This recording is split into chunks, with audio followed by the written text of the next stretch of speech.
February 17th, 1917. North Atlantic, off the southwest coast of Ireland. Commander Gordon Campbell watched the torpedo track through the water and made a decision that no rational sailor would make. He had seen it. He had time to turn. Standard procedure demanded he turn. He held his course. The torpedo struck the Farnborough aft, by the engine room bulkhead. The explosion shook the whole ship. Men were thrown off their feet. The hold began to take water. By every visible measurement, the Farnborough was going down. Campbell gave two orders. The first was for the panic party to abandon ship. A rehearsed act of organized chaos, lifeboats going over the side, men running and shouting and rowing frantically away from the sinking vessel. The second order he did not give aloud. The gun crews stayed at their stations. Behind the false panels, in the hidden positions, 20 men lay completely still and waited. Half a mile away, U-83 rose to the surface to watch the Farnborough die. To understand why Campbell had deliberately steered his ship into a torpedo, you need to understand the problem that created Q-ships in the first place. By 1915, German submarines were destroying British merchant shipping faster than Britain could replace it. The math was brutal. U-boats were sinking an average of 100,000 tons of shipping per month by the fall of that year, roughly twice the rate at which Britain could build replacement vessels. The British Isles depended on imported food, fuel, and raw material for everything from steel to grain. The submarines were strangling the country, one ship at a time. The problem was how to kill a submarine that spent most of its time underwater. Depth charges were primitive, barely available, and required the target to be nearby and roughly located. Sonar was an emerging technology with significant limitations. Aircraft couldn't carry weapons capable of destroying a submerged boat. The only reliable way to destroy a U-boat was to get it on the surface, close enough to hit with a gun. The question was, how do you get it to surface? The answer the British Admiralty developed in late 1914 was this: build ships that looked unarmed but weren't. Fit them with hidden guns behind fake cargo, false deck houses, collapsible panels. Man them with Royal Navy crews dressed as merchant sailors. Send them into U-boat hunting grounds. And wait. The theory was grounded in German practice. Submarines carried torpedoes, but torpedoes were expensive and limited. A Type 7 U-boat went to sea with around 14. Every torpedo fired was one that couldn't be replaced until the boat returned to port. So, the standing procedure for most submarine attacks on small or medium merchant ships was to surface, identify the vessel, and sink it with the deck gun. Cheaper, more controllable, and until late 1916, required under international prize law, which technically demanded submarines warn merchant ships before attacking. A Q-ship presented itself as exactly the kind of target a U-boat commander would want to use a deck gun on. Small, slow, apparently unarmed, sailing alone. The submarine would surface. It would approach. And at the moment, it was close enough that the Q-ship's hidden guns could not miss. The panels would drop, the guns would train, and the Navy's flag would go up. The British called the ships Q-ships, the Q referring to their base at Queenstown in Ireland. The Germans, once they understood what they were dealing with, called them something more direct. U-boot Falle, U-boat traps. Q-ship operations required something most naval warfare did not: acting. The crew of a typical Q-ship was larger than a genuine merchant vessel would carry, because in addition to actual sailors, it needed enough men to staff the hidden guns and run the deception operations simultaneously. These extra men had to stay completely out of sight any time a periscope might be watching. The ships were fitted with trapdoors, hidden compartments, and enclosed passageways so that gun crews could move from position to position without appearing on deck. The captains drilled their crews on a specific performance called the panic party. When a U-boat surfaced or signaled, a designated group would break from the ship's normal routine and execute a carefully rehearsed scene of chaos. Boats would be lowered, sometimes deliberately clumsily. with one end going down faster than the other to give the impression of frightened and untrained men.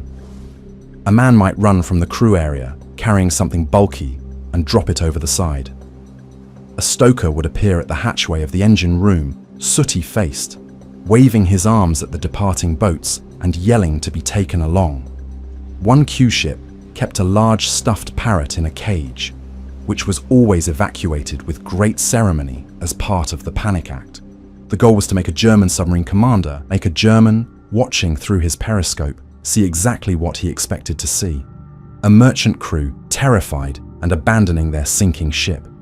If the performance was convincing enough, the submarine would come in close. And close was what you needed. Some ships took the performance even further.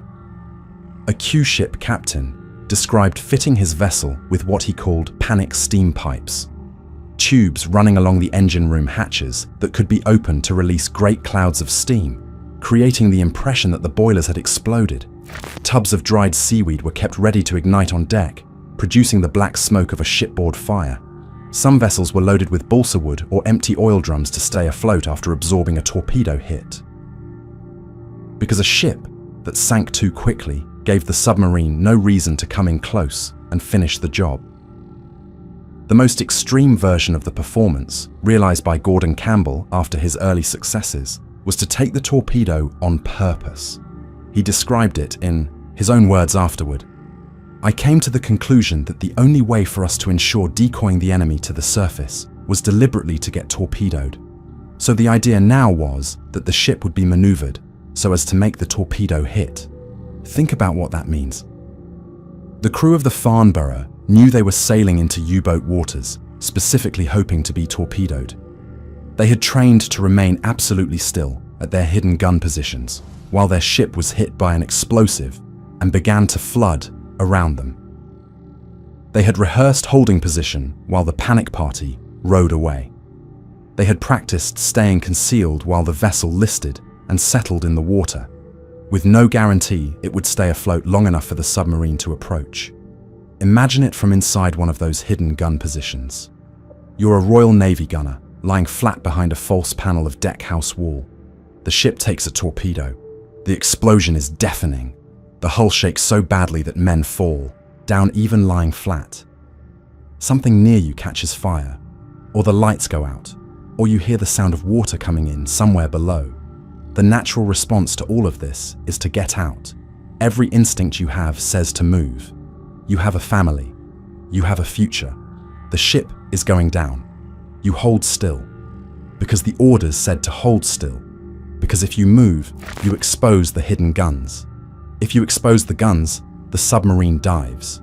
And if the submarine dives, 47 men who didn't have to die will die anyway when the next convoy goes through this water. It took a particular kind of discipline to choose that job, and then do it correctly. The Admiralty paid Q-ship crews a small supplement for the work, a few extra pence per day, according to accounts from the period. Admiral Bailey, who commanded Q-ship operations for much of the war, petitioned the Admiralty repeatedly for better pay on the grounds that the hazards were unlike anything else in naval service. The raises, when they came, were modest. The men did it anyway. Gordon Campbell watched U-83's conning tower break the surface half a mile from the sinking Farnborough and waited. The submarine's commander, Captain Lieutenant Bruno Hopper, had torpedoed what appeared to be a small coal tramp steamer. The panic party had performed exactly as rehearsed. 4 lifeboats were in the water, rowing away. The ship was clearly settling. There was nothing on its deck that looked like a gun, nothing that moved, that looked like naval personnel. Hopper brought U-83 in closer. He came within 100 yards. Campbell gave the order. The false panels dropped. The guns trained. The Royal Navy's white ensign went up in place of the merchant red. In the seconds that followed, the Farnborough fired 45 shells. Almost every one of them hit. The first shell, by some accounts, decapitated Hopper on the conning tower bridge. U-83 went down in minutes. Of her 37 crew, 35 died. 2 survivors were pulled from the water by Campbell's men. The Farnborough herself barely survived. She'd been torpedoed deliberately and had taken serious flooding in the engine room section. Through the night, a depth charge aboard accidentally detonated, damaging her further.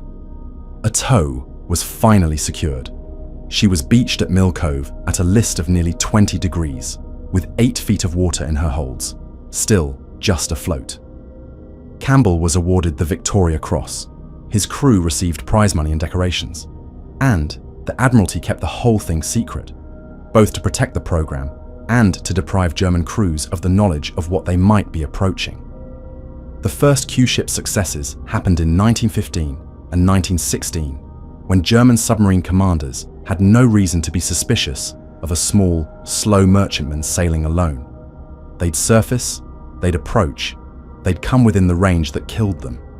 Through a combination of WW1 Q-ship engagements, 14, submarines were destroyed this way, a meaningful number in a campaign where every boat mattered. Then the Germans started figuring it out. Submarines that survived encounters where the apparent merchant ship had turned out to be armed spread the word back at base. By mid-1916, German U-boat commanders had standing orders to be cautious about approaching stopped or damaged vessels. By 1917, those orders had become stricter. Assume any lone merchantman might be a trap. Approach nothing from close range if you could sink it at distance with a torpedo instead. When Germany declared unrestricted submarine warfare in February of that year, meaning all ships could be attacked without warning, the situation changed completely. The Q-ship's trick only worked if the submarine had to surface and approach. If it could fire from a mile away and never show itself, there was nothing to spring. Historian Lawrence Sondhaus, writing on the Q-ship program, observed that these vessels probably did more harm than good in the long run. As the program became known to German commanders, countless genuine merchant ships were sunk specifically because U-boat captains suspected they might be decoys. A crew of fishermen or merchant sailors torpedoed without warning because their vessel's profile made someone on a periscope nervous, paid the price for a program designed to protect shipping. By 1918, there were more Q-ships at sea than German submarines, operating in the same waters. And they weren't working. The Admiralty quietly wound down the program. In 150 recorded engagements between Q-ships and U-boats across the whole war, 14 submarines were destroyed. 27 Q-ships were lost in return. When the Battle of the Atlantic began in 1939 and German U-boats started attacking again, someone in London and someone in Washington had the same idea at roughly the same moment. Try it again.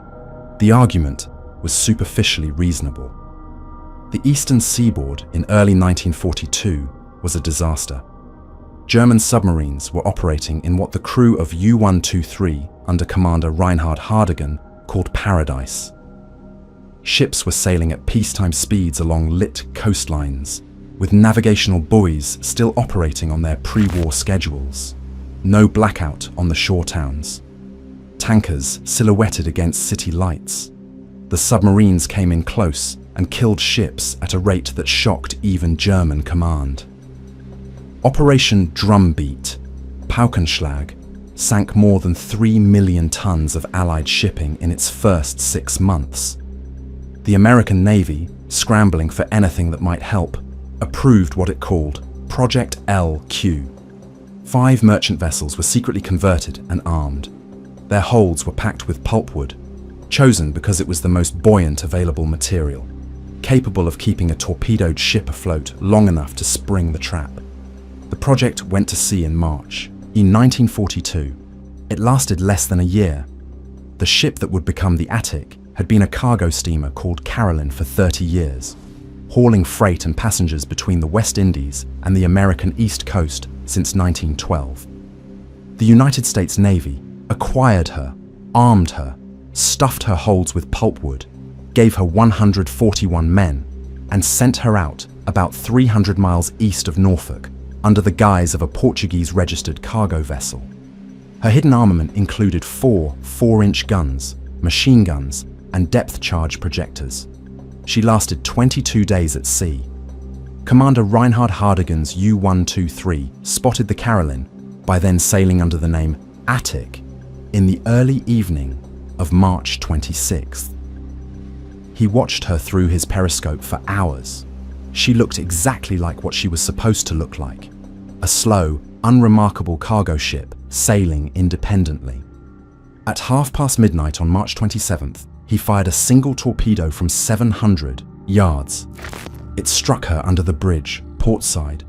Fire broke out. The ship began to list. Hardigan circled to watch the crew abandon ship.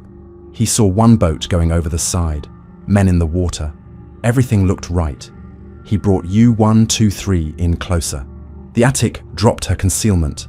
Every hidden gun opened fire simultaneously. The machine guns swept U-123's deck at close range. In the first seconds, a young officer on the submarine's bridge, Midshipman Rudi Holzer, stark tri, struck by machine gun fire and fatally wounded. Hardigan ran. He made full speed to escape using a smokescreen from his diesel engines as cover and pulled out of range of the guns. He'd been hit 8 times on the hull and deck. As he later recorded, "We had been incredibly lucky." He submerged. He came back. At 2:30 in the morning, U-123 fired a second torpedo into the Attic's machinery spaces. This time the ship settled at the bow until the propeller came out of the water. Hardigan watched from a distance, satisfied. At 3:50 in the morning, March 27th, the Attic blew up. Not from the torpedo, from whatever had been in her holds. The pulpwood had delayed her sinking long enough to keep the trap viable. It hadn't been enough to change the outcome. All 141 men aboard were dead, either in the explosion or in the severe storm that swept through the area in the hours afterward. The next morning, an Army Air Corps bomber flew to the Attic's last reported position and found nothing. The destroyer, Noah, found only minimal wreckage. No survivors, no bodies. On April 9th, Radio Berlin broadcast a brief announcement. A Q-boat of 3,000 tons had been sunk after a battle fought partly on the surface with artillery and partly beneath the water. The statement didn't elaborate. After the war, German submarine logs revealed the details. Hardigan had known what he'd hit. He'd been the one to tell German command that the Americans had brought Q-ships back. He survived the war. He became an oil trader. He served in Bremen's city council for over 30 years. He died in June of 2018 at 105 years old. He was the last surviving U-boat commander of the Second World War. The 141 men of the Attic left no trace on the surface of the ocean. Officially, for administrative purposes, they were listed as lost on March 27, 1942. There was no other date to give. What Q-ships created, and what made them simultaneously their most interesting and most destructive contribution to the war, was doubt. From the moment a German U-boat commander learned that some merchant ships were not what they appeared to be, every merchant ship became a potential trap. You couldn't tell from a periscope. You couldn't tell from the way a ship sailed. You couldn't tell from the cargo on deck or the number of crew visible on the bridge. Everything you saw was either real or performance, and you had no way to know which. The British Admiralty understood the psychological value. Even Q-ships that never sank a submarine were doing something as long as their existence was suspected. They were forcing U-boat commanders to use torpedoes against ships they'd have preferred to surface and destroy with deck guns, which meant emptying torpedo loads faster, which meant shorter patrols, which meant fewer ships sunk per mission. Analysts in the Admiralty calculated that a submarine forced to expend 14 torpedoes on merchant ships it would otherwise have sunk with deck guns returned to base weeks earlier than one that saved its torpedoes and used its guns. That early return cost Germany tonnage, even when no Q-ship had fired a shot. But the calculation ran the other way as well. Every merchant crew sailing genuinely unarmed on an Allied ship was now at risk of being torpedoed without warning by a submarine commander who suspected their vessel might fight back. The choice of whether to surface and approach had always carried some risk. Now it carried the specific, articulated risk of concealed heavy guns. So commanders stopped surfacing where they didn't have to. They torpedoed from distance. They killed ships and crews who'd have been spared the torpedo under the old procedures, because the procedures had changed specifically in response to the Q-ship program. The stock force engagement of July 30th, 1918 shows both sides of this calculation at once. Lieutenant Harold Outen, commanding the Q-ship stock force 25 miles off the Devon coast, was struck by a torpedo at 5 in the afternoon. The forward gun battery was destroyed in the blast. One gunner lay trapped under the wreckage of the destroyed mount, water rising around him. No one went to help him. Helping him would have revealed that armed men were still aboard. The panic party deployed under-lieutenant workmen, who'd already been wounded in the initial explosion, and rowed convincingly away from the sinking ship. Half a mile away, the U-boat surfaced. For nearly 40 minutes, nothing happened. The submarine watched the stricken ship. Its commander was suspicious. He waited. The trapped gunner beneath the wreckage of the forward mount lay in rising water and held still. No one on the ship was permitted to help him. They'd trained for this, a man injured, a man in danger, and the order to leave him there because any movement visible from the submarine would collapse the deception. When the small boats turned back toward the damaged ship, which the submarine's commander apparently read as the crew returning to save something valuable, he ordered his vessel in closer. He brought it alongside the port side of the stock force at 300 yards. Outen gave the order. Both surviving guns opened simultaneously. The submarine sank. Outen's ship followed it down several hours later, the crew having kept her afloat until rescue arrived. The trapped gunner was pulled free at the last moment, near to drowning, and survived. Outen received the Victoria Cross. His gunner, who spent the entire engagement underwater and said nothing about it until the fight was over, received a mention in dispatches. In the Second World War, the dynamic was starker because German commanders in 1942 already had 25 years of warning. Every U-boat skipper knew what a Q-ship was. After the Attic survived long enough to open fire and kill Holzer before being finally sunk, German command issued updated instructions. No commander needed to be warned twice. The remaining 4 Project LQ ships completed their patrols through the rest of 1942 without engaging a single U-boat. They'd become exactly what the Germans expected them to be, ordinary-looking ships sailing waters where submarines now declined to surface. The program ended in 1943. All 5 vessels reassigned or converted. The Q-ship was a solution to a specific tactical situation that required the enemy to behave in a specific way. It needed a submarine commander who would surface, who would approach, who would come within range, and who didn't know he was approaching a trap. All 4 conditions could be arranged briefly in the early period of each war. None of them could be maintained once the program was known to exist. Depth charges, sonar, convoy escorts, and later, very long-range aircraft patrolling the mid-Atlantic. All of these things could be deployed widely, invisibly, and repeatedly, without losing effectiveness the moment the enemy learned they existed. You could develop better depth charges, and they still worked on submarines that knew depth charges existed. You could improve sonar, and it still worked on commanders who knew you had sonar. The mechanics of the weapon did not depend on the target's ignorance. The Q-ship depended entirely on the target's ignorance. One submarine had to encounter it, survive, and spread the word, and the whole program became less effective.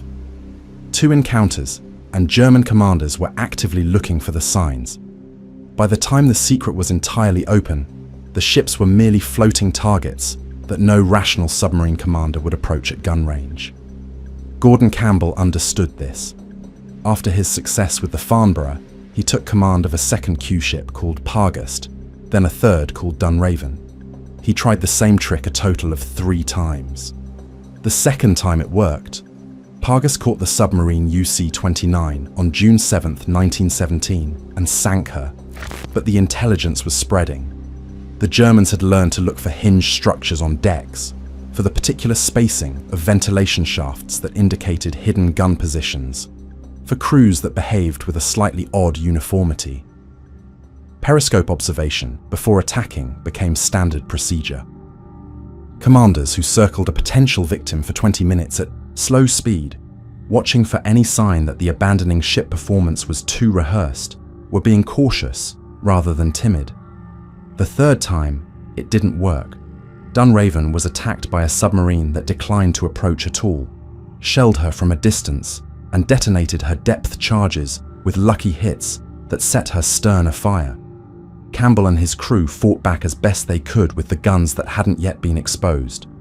One of his 4-inch guns was blown away by a shell burst, the kind of accident that, if it happened early enough in the deception phase, would reveal the trap before it could be sprung.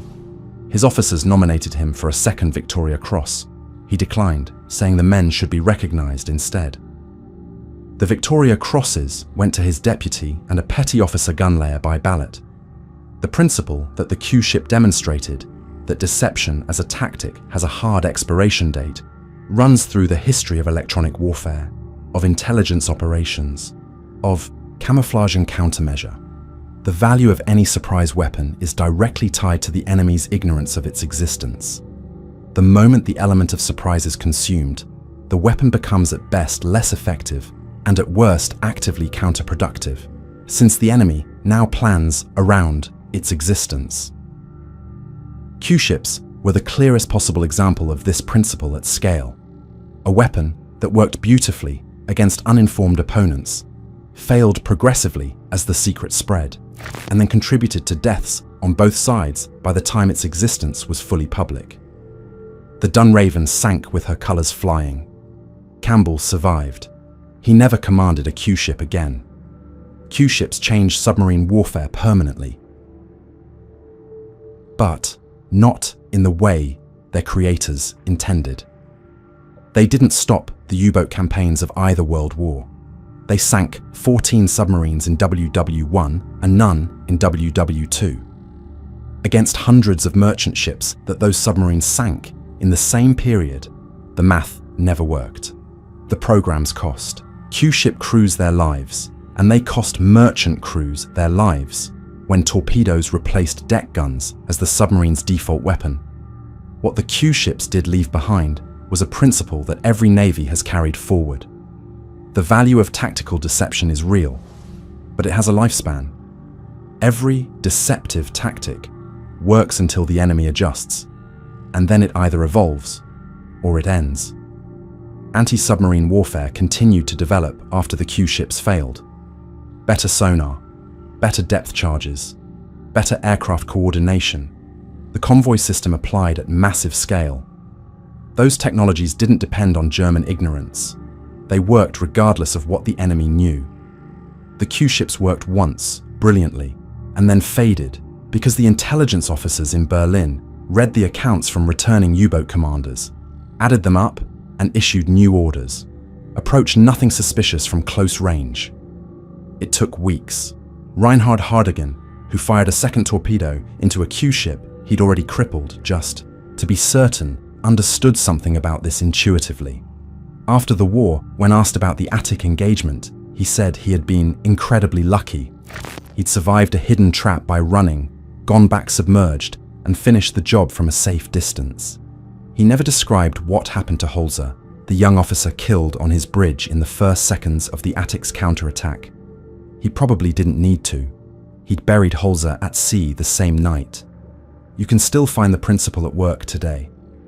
Every naval exercise that tests surprise attacks against prepared defenses, every electronic warfare system that mimics false signatures to draw a response, every false contact left in the water to divert a torpedo, all of it descends from the same logic that put Gordon Campbell's ship in the path of a torpedo he could have avoided.